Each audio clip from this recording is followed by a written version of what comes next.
canción a mi padre.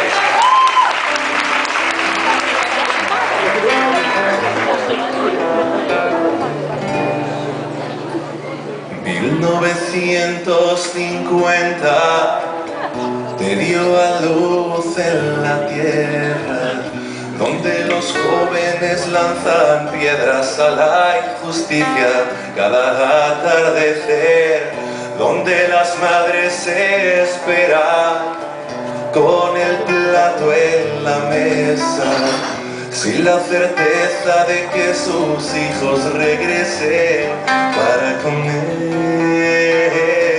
Al niño ya refugiado, con cordones sin zapatos y 1 kilo de garbanzos para los 12, y a comer, de postre fruta robada del huerto de alguna casa, y cazar 1000 colibríes para entender qué significa vencer. Te hiciste un hombre de golpe cuando eras adolescente, el día en que en esa guerra le hiciste un corte de mangas a la muerte. Las horas celebrando que llegaste a España en barco, y qué le voy a hacer y qué le vas a hacer si tú también naciste en el Mediterráneo.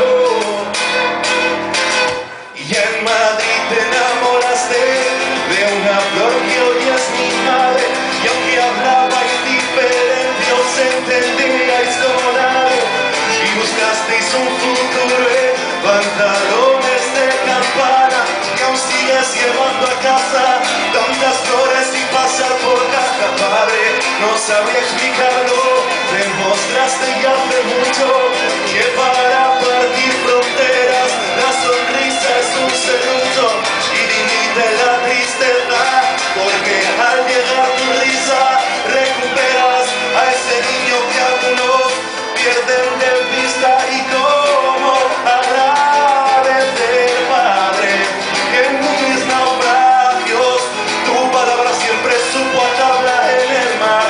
Y cómo explicar que nadie me quiere como tú me quieres, que si te falta aire yo dejo de respirar.